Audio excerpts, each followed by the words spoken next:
My wife mocked my ambition at a baby shower while planning divorce.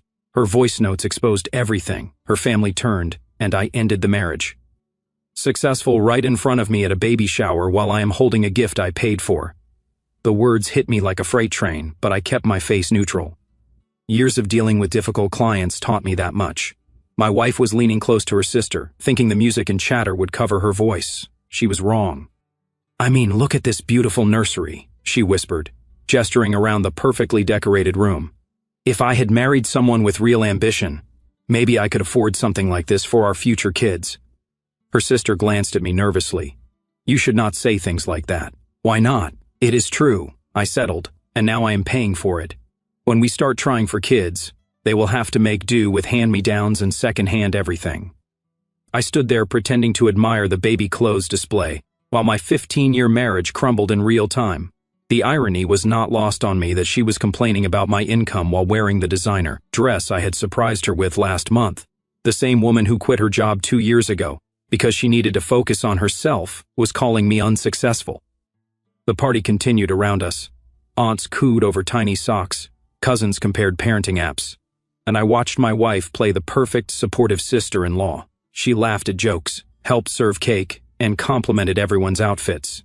The same mouth that had just destroyed our marriage was now asking someone where they got their adorable diaper bag. When her brother-in-law started talking about his promotion at the engineering firm, I saw my wife's eyes light up with that look. The one I used to think was admiration, but now recognized as hunger. She hung on every word about his salary increase, the company car, and the stock options. "That is amazing," she gushed. "Your family is so lucky to have someone who really provides." The emphasis on really was subtle but unmistakable. I excused myself to get some air. Outside, I found myself thinking about our mortgage payments, the ones I have never missed in 12 years. The vacation to Europe she had begged for last summer, which I had made happen by working overtime for 3 months.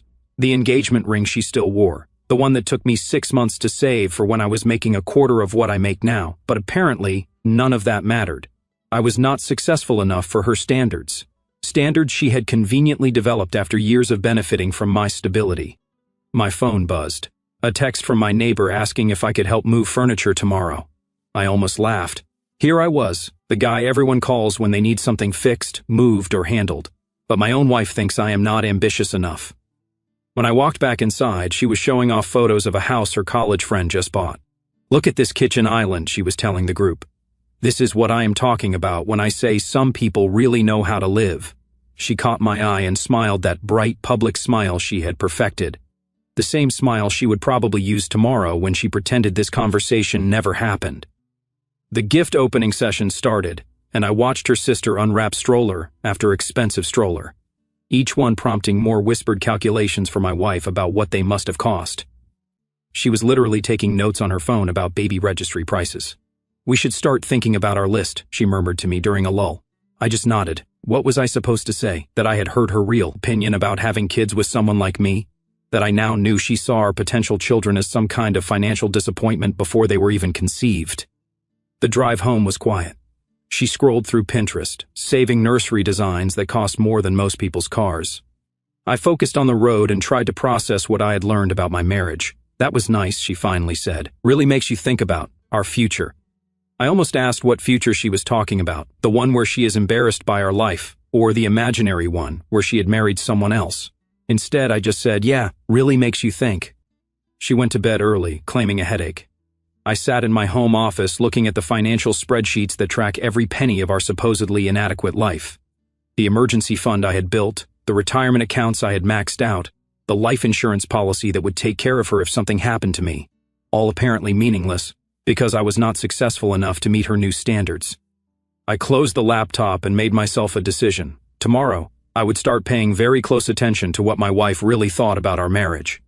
Tonight's revelation was probably just the tip of the iceberg. After 15 years together, I was finally going to meet the real woman I had married. The next morning, she acted like nothing had happened. She made coffee, asked about my day, and even suggested we grab lunch together later. Pure theater.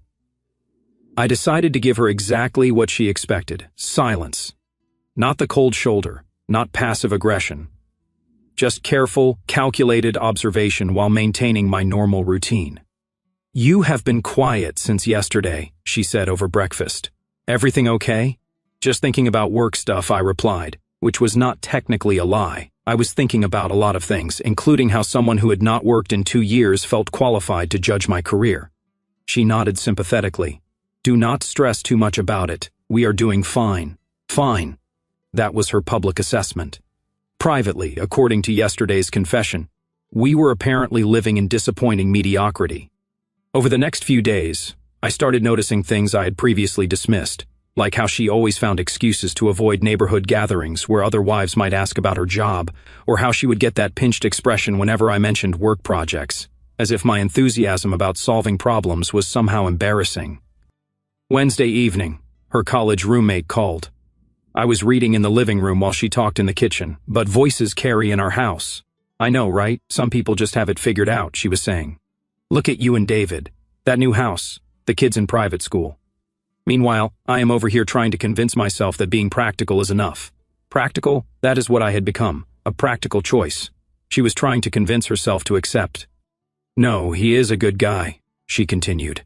"Stable, reliable, all those things. But sometimes I wonder what would have happened if I had waited for someone with more drive, someone who really wanted to build something bigger." I set down my book, 15 Years of Marriage, and she was talking about me like I was a consolation prize, the good guy she had settled for while dreaming of something better. "Maybe it is not too late," her friend apparently suggested, because my wife laughed nervously. "Do not be ridiculous. I am not going anywhere. I guess I thought he would be more ambitious by now. Want more out of life. I wanted plenty out of life. I wanted a wife who respected me enough not to trash me to her friends. Apparently that was asking too much." Thursday, she brought up the baby conversation again. We were watching television when she casually mentioned that her sister's nursery probably cost $20,000. "Can you imagine spending that much on one room?" she asked. "Seems excessive," I said. "Well, I guess when money is not an issue, you can afford to go all out." She paused meaningfully. "Some people are just in different situations." I kept watching the screen. She was testing me, seeing if I would take the bait and defend our financial situation. Instead, I just nodded. "Different priorities too," I said. "Some people prefer showing off, others prefer having actual savings." She shifted uncomfortably because she knew I was right, and she knew I knew about our very healthy emergency fund. But that did not fit her narrative about marrying beneath her potential. Friday brought the real revelation. She thought I was at the gym, but I had forgotten my water bottle and came back early. She was on the phone with someone, pacing around the kitchen.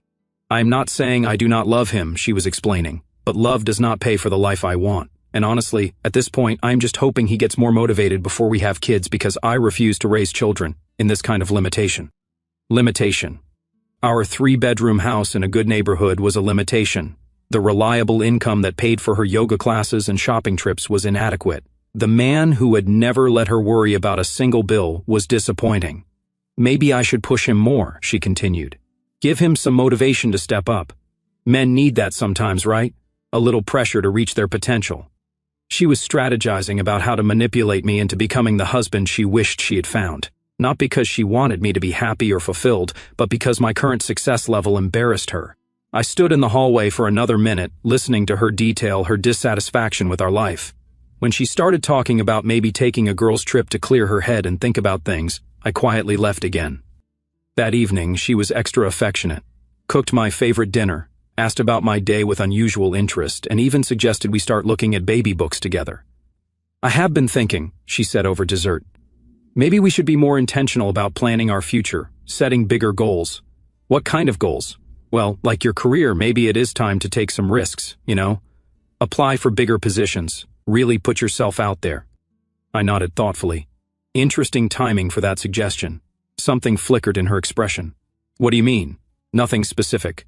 Just noticed you have been thinking a lot about success and ambition lately." She recovered quickly. "I just want us to reach our full potential. Both of us, right? Our potential." The weekend arrived, and she announced she wanted to visit her sister again, just to help with some baby prep. She said, "You do not mind staying home, do you?" I minded plenty of things, but her visiting her sister was not one of them. "Go ahead, I will catch up on some projects." What I actually did was think and plan, because I had learned enough over the past week to understand exactly who I was married to and exactly how she really felt about our life together. She wanted more ambition.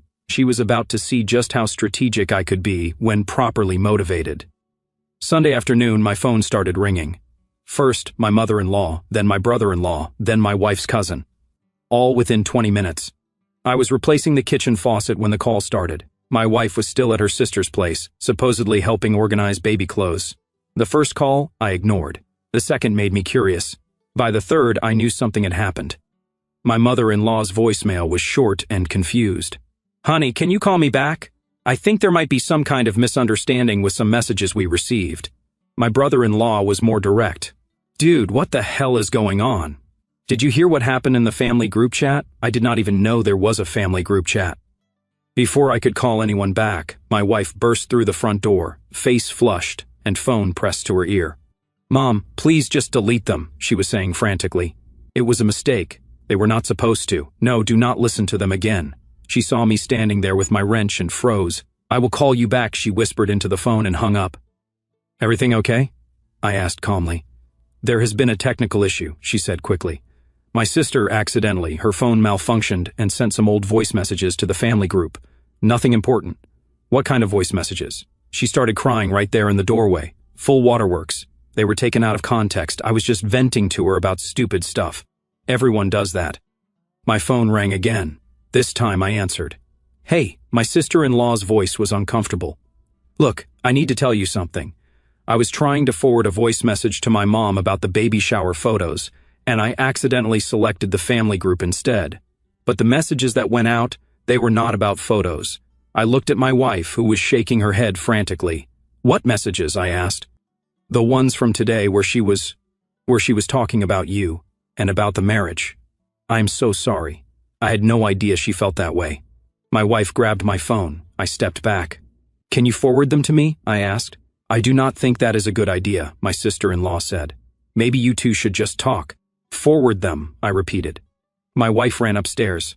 I heard the bedroom door slam. 3 minutes later, my phone chimed with message notifications. 7 voice messages ranging from 30 seconds to 2 minutes each. All from my wife to her sister, all sent between noon and 2 o'clock post-meridian today. I listened to them in chronological order. Message 1. "Ugh, I cannot take this anymore. Sitting in this gorgeous house, looking at everything they have, and then going home to our basic little life. I am literally embarrassed to tell people where we live." Message 2. "I know you think I am being dramatic, but I am serious about the kids thing. How can I bring children into this situation? They would be the poor kids in their class, the ones whose dad drives a used car and whose mom has to shop sales." Message 3 was the one that made my hands shake. "I have been thinking about what you said about second chances. I mean, I am only 32. It is not like I am stuck forever. Divorce is not the end of the world anymore, right? People start over all the time." Message 4. "Do not look at me like that. I am not evil for wanting more. I gave him 15 years to figure it out, to show some real ambition. At what point do I stop waiting for him to become the man I need him to be?" Message 5 was about our potential children again, but worse. "I refuse to have kids who have to explain why their family cannot afford things other families can. I grew up with money. I know what it is like to not worry about anything. I cannot do the struggling mom thing." Messages 6 and 7 were her strategizing about how to either motivate me to level up or exit gracefully before we complicate things with children. I sat in my kitchen, surrounded by the tools I had been using to improve our home, listening to my wife plan my replacement. My phone rang. My mother-in-law again. "Sweetie, I do not understand what is happening," she said when I answered. "Those messages, that is not the girl I raised. Is she having some kind of breakdown?" "I do not know," I said. "Honestly, I just heard them myself. She has always seemed so happy with you, so grateful for how stable and dependable you are. I do not understand where this is coming from." Stable and dependable. Even her own mother saw me as the reliable choice, not the exciting one. "Has she talked to you about being unhappy?" I asked. "Never, not once. If anything, she has always bragged about you, about the house, the security, how well you take care of her. Bragged to her family while complaining to her sister. 2 different versions of our marriage for 2 different audiences." My wife appeared at the bottom of the stairs, eyes red and puffy. "Who are you talking to?" she asked. "Your mother." She looked like she might faint. Can I talk to her?" I handed her the phone and went outside. I needed air and space to process what I just learned. Not just that she was unhappy, but that she had been systematically planning our divorce while pretending everything was fine. Through the kitchen window, I could see her pacing, gesturing frantically as she tried to explain herself to her mother. Whatever she was saying was not working. Her mom's voice was loud enough to hear through the glass, though I could not make out words. My phone buzzed with texts from various family members. Most were supportive, some were confused, all were shocked. Her uncle even sent a message saying he had always thought I was too good for her. 20 minutes later, she came outside. "I can explain," she started. "No need," I said. "It was pretty clear. Those were just feelings. Everyone has complicated feelings about their life sometimes. It does not mean anything. Planning our divorce does not mean anything. I was not planning anything. I was just processing." "For how long?" She looked confused. "How long have you been processing?" Because that did not sound like a new conversation. She could not answer that because we both knew the truth. This was not a recent development or a moment of weakness. This was who she had been for months, maybe years. "The whole family heard it," I said quietly. "Your parents, your brother, your cousins, everyone knows exactly how you feel about our marriage. They will understand. Families forgive, will they? Because your mom seemed pretty disappointed in the person you have become." That hit harder than anything else I could have said, because she cared more about her family's opinion than mine. "We can fix this," she said desperately. "We can go to counseling, figure out how to communicate better." I looked at her standing there, still trying to manage the situation instead of owning it. "The problem is not communication," I said. "The problem is that you have been planning to leave me while pretending to love me.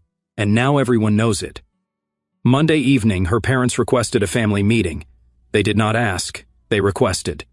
The kind of formal language that meant someone was about to face consequences. My wife spent the entire day trying to prepare her defense. I watched her practice explanations in the mirror, saw her typing and deleting text messages to various family members. She was treating this like a public relations crisis instead of the moment her character got exposed. "You do not have to come," she said as we got ready to leave. "This is really between me and my family." "Actually, your dad specifically asked me to be there," I replied. "He said he wanted to hear from both of us." Her face went pale. She had been hoping to control the narrative without me present. The drive to her parents' house was silent. She kept checking her phone, probably hoping for supportive messages that were not coming. When we arrived, the entire family was already there. Parents, brother, sister-in-law, even her grandmother, who rarely left her apartment. This was not a casual gathering. Her father directed us to the living room where everyone was sitting in what felt like a semicircle. My wife and I got the chairs facing everyone else, like a tribunal. "Before we start," her mother said, "I want to make something clear. We all heard those messages multiple times, so nobody is going to pretend this did not happen or that we misunderstood." My wife opened her mouth to speak, but her father held up his hand. "You will get your turn," he said. "First, I want to hear from the man who has been part of this family for 15 years. All eyes turned to me. I have been dreading this moment and looking forward to it in equal measure. "I do not have much to say," I began. "The messages speak for themselves, but I will say this. Everything your daughter complained about, everything she called inadequate or embarrassing, I have provided willingly and proudly for 15 years. I looked around the room at faces I had known since I was 22. The house she is ashamed of. I have never missed a mortgage payment. The car she thinks is embarrassing, it is paid off, reliable and safe. The lifestyle she calls limiting. It includes yearly vacations, a full pantry, and zero debt except the mortgage." My wife shifted uncomfortably. "But here is what really bothers me," I continued. "It is not that she wants more. It is that she has been lying to all of you about how she feels while planning our divorce behind my back." Her grandmother spoke up first. "Is that true? Were you planning to leave him?" "It is complicated," my wife started. "No," her father interrupted. "It is not complicated. We heard you talking about second chances and exit strategies. Were you planning to divorce him or not? I was just exploring options. While he was home fixing your kitchen faucet," her brother added, real classy. The room fell quiet. Her sister-in-law, the one who had accidentally sent the messages, looked mortified. "I need to ask something," her mother said to me. "Has she ever talked to you about being unhappy? Have you had any idea she felt this way?" "Never directly," I answered honestly. But looking back, there were signs. She would get that look when other people talked about their success. She would make comments about what we could afford versus what others could afford. "What kind of comments?" her father asked. My wife shot me a warning look, but I was done protecting her image. Like at the baby shower last week, she told her sister she should have had kids with someone more successful, while I was standing right there holding a gift I had bought. The collective intake of breath was audible. Her grandmother actually gasped. "You said that?" her mother asked. "At your sister's baby shower?" "It was not. I did not mean it exactly like that." "How exactly did you mean it?" Her father's voice was getting dangerous. "Because it sounds like you insulted your husband publicly at a family celebration. I was just frustrated. Sometimes I say things when I am frustrated." "You say things like planning to divorce him and calling your marriage a limitation?" her brother asked. "That is what you do when you are frustrated."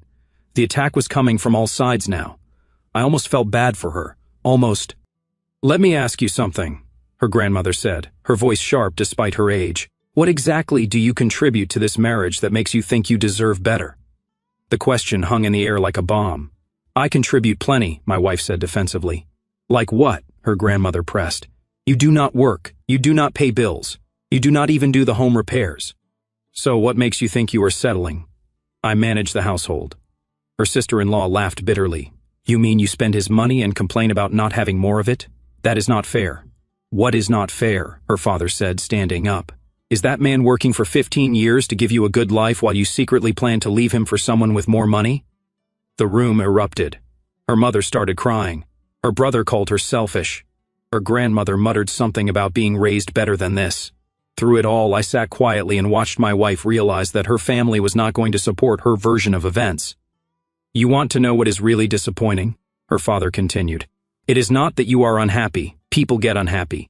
It is that you are a liar. You lied to him. You lied to us. And you lied to yourself about what kind of person you are. Dad, please, no. You do not get to dad, please me. This man has been nothing but good to you.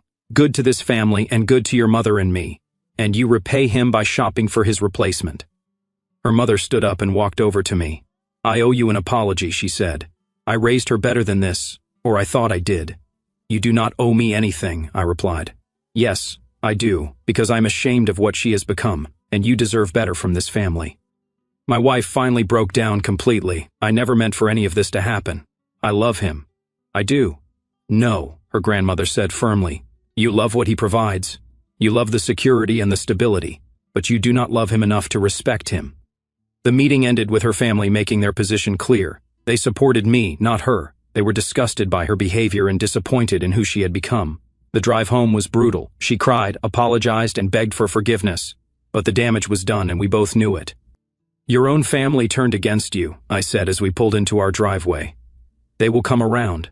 Families always do, will they? Because your dad looked at you like he did not recognize you, and your grandmother called you a liar to your face. They are just upset. They will forgive me maybe, but I will not." She turned to look at me, panic in her eyes.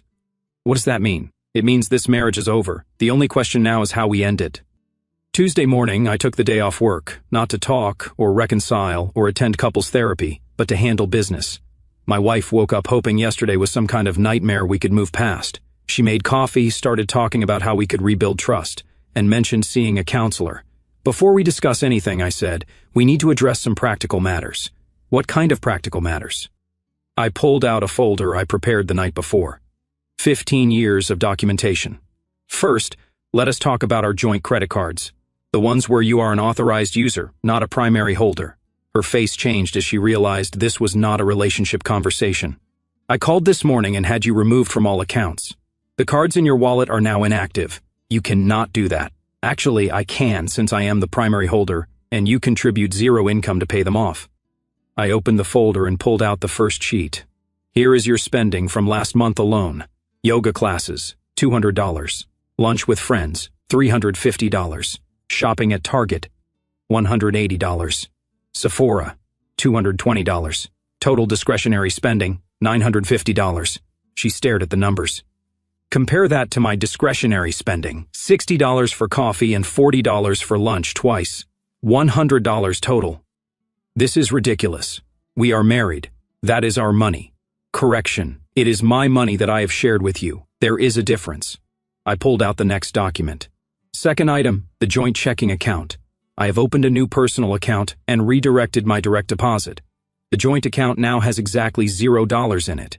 You are being cruel. I am being practical. You want to see what limitation really looks like? Let us explore that. The third document was the one that made her sit down. This is our mortgage statement. Notice that only my name is on the loan. You are on the deed as my spouse, but you have no legal obligation to pay and no rights if we divorce. What are you saying? I am saying that if you want out of this marriage, you need to understand what out actually means. I kept going methodically through each item. The car insurance policy where she was a secondary driver on my vehicles, the health insurance through my employer, the retirement accounts in my name that she had assumed she was entitled to half of. Here is what is really interesting, I said, pulling out a timeline I had created. I found text messages on our phone bill going back 8 months, hundreds of texts between you and your sister about your dissatisfaction with our marriage. Her eyes widened. This was not a recent decision or a moment of weakness. You have been planning this for most of a year. I showed her printed screenshots of the phone records. March 15th, 47 texts to your sister in one day. March 20th, 62 texts. April 2nd, 39 texts. Want to guess what we were doing on those days? She did not answer. March 15th was our anniversary dinner. March 20th was when I surprised you with the weekend getaway to Napa. April 2nd was when I brought you flowers just because. You cannot prove what those texts were about. I do not need to prove anything. The voice messages did that already. My phone rang. Her mother. Hi, I answered, putting it on speaker. I was hoping you would call. Honey, I wanted to check on you and to tell you that your father-in-law and I have been talking. My wife tensed. We think you should know that. She has been complaining about your marriage for months. Not just to her sister, to us too. Mom, my wife whispered. Do not mom me. You told me in June that you felt like you had married too young and missed opportunities. You asked me what I thought about people who got divorced in their 30s. I looked at my wife, who was staring at the table. You have been testing this idea with everyone, I said. Your sister, your parents, probably your friends too. I was just working through feelings. No, you were building a case for leaving while making sure you had support and validation. Her mother's voice came through the speaker again. There is something else you should know. She asked us last month if we thought she would be able to find someone better if she were single again. The room went dead silent. She what? I asked. She wanted to know if we thought she was still attractive enough, young enough to land what she called a royal catch if she started over. My wife started crying again, but this time it felt different, less desperate, more defeated. Thanks for telling me, I said to her mother. You deserve to know who you are really married to. After she hung up, we sat in silence for several minutes. So I finally said, this has been a long-term project for you. I never acted on anything. You never had to. You were gathering intelligence, building support, and testing the waters. The only thing you did not do was actually file papers. I closed the folder and looked at her directly. Here is what is going to happen. You are going to move in with your sister while we figure out the divorce details. You are going to get a job because your days of being supported by someone you are embarrassed by are over. Where am I supposed to work? I have not had a job in 2 years. That is your problem to solve. You are an adult who has been living consequence-free for too long. You are being vindictive. I am being logical. You want out. Fine. But you do not get to keep the benefits of being married to someone you consider inadequate. She tried one more approach. What if I changed? What if I got therapy and worked on my issues? Your issues are not mental health problems. Your issues are character flaws. You are selfish, dishonest, and disloyal. Therapy does not fix that. Everyone makes mistakes. Planning to leave your husband while pretending to love him is not a mistake. It is a betrayal. And betrayal does not get a second chance. I stood up and handed her a business card. Divorce attorney. I already spoke with him. He is expecting your call. You already hired a lawyer. I hired the best divorce lawyer in town. The one who is going to make sure you understand exactly what leaving me costs. She looked at the card like it was a death sentence. This is not how I wanted things to end. Then you should not have spent 8 months planning exactly this ending. By evening she was packing. Her sister came to pick her up, avoiding eye contact with me the entire time. As they loaded her things into the car, I felt something I had not expected. Relief. 6 months later, the divorce was final. She got exactly what she deserved. Nothing. My lawyer was everything I had hoped for. Ruthless, thorough, and completely unsympathetic to sob stories about wives who had made mistakes. When she tried to claim spousal support, he presented the voice messages as evidence of premeditated abandonment. The judge was not impressed with her argument that she deserved half of everything despite contributing nothing and planning to leave anyway. She got her personal belongings and her car, which I had been paying for. Everything else stayed with me: the house, the retirement accounts, the savings she had called inadequate. Turns out that an adequate savings account was worth more than she had realized. Funny how someone who had never seen the investment statements had no idea what we were actually worth. Her family stopped speaking to her entirely after she had tried to blame me for financial abuse when the money got cut off. Her own mother called her delusional. The best part? She had to get a job at a department store, customer service, minimum wage, 40 hours a week. The same woman who had complained about my success was now asking people if they wanted to apply for store credit cards. Her sister told mutual friends that she tried dating, but kept comparing every man to what I provided. Apparently, discovering that most men her age were not willing to financially support a woman with no job skills came as quite a shock. Meanwhile, I thrived. Turns out not supporting someone who despised your efforts freed up significant resources. I renovated the house, bought a new truck, and took the vacation to Japan I had always wanted. The neighborhood women started paying attention in ways they never had when I was married. Amazing how attractive stability becomes when it is not being taken for granted. Last week, she called. First time since the divorce was finalized. I made a mistake, she said. I realize that now. Congratulations on your moment of clarity. I was wondering if we could talk, maybe work things out. I laughed. Actually laughed. You want to work things out now that you have discovered what your options actually are. I have learned from this experience. What you have learned is that the grass is not greener. That is not the same as growth. Please, I know I was wrong about everything. You were wrong about me, wrong about our marriage, and wrong about your own value in the dating market. But mostly, you were wrong about thinking I would be sitting here waiting for you to come back. You are seeing someone. That is none of your business anymore. I just thought you thought I would be the same desperate guy you left behind. Here is your reality check. I am better off without you, happier, richer, and completely uninterested in giving you another opportunity to disrespect me. That is not fair. Fair was 15 years of marriage to someone who supported your dreams. Fair was never making you worry about money or security. You did not want fair. You wanted better. Hope you found it. I hung up and blocked her number. 3 days later, her sister called to tell me she had been crying for hours after our conversation. Good, I said. Maybe now she understands what loss actually feels like. Some people deserve second chances. Others deserve to live with their choices. She chose to view me as inadequate while planning my replacement. Now she gets to live with the consequences of that choice. Meanwhile, I am building the life I want with someone who appreciates what I bring to the table. Turns out the problem was never my ambition. It was her character. And character flaws do not deserve forgiveness. They deserve consequences. Our story has come to an end. If you have made it this far, how about subscribing to our channel? It helps us immensely. I have selected 2 other videos for you that I am sure you will enjoy. Feel free to click on them. I will be waiting for you in the next story. See you soon.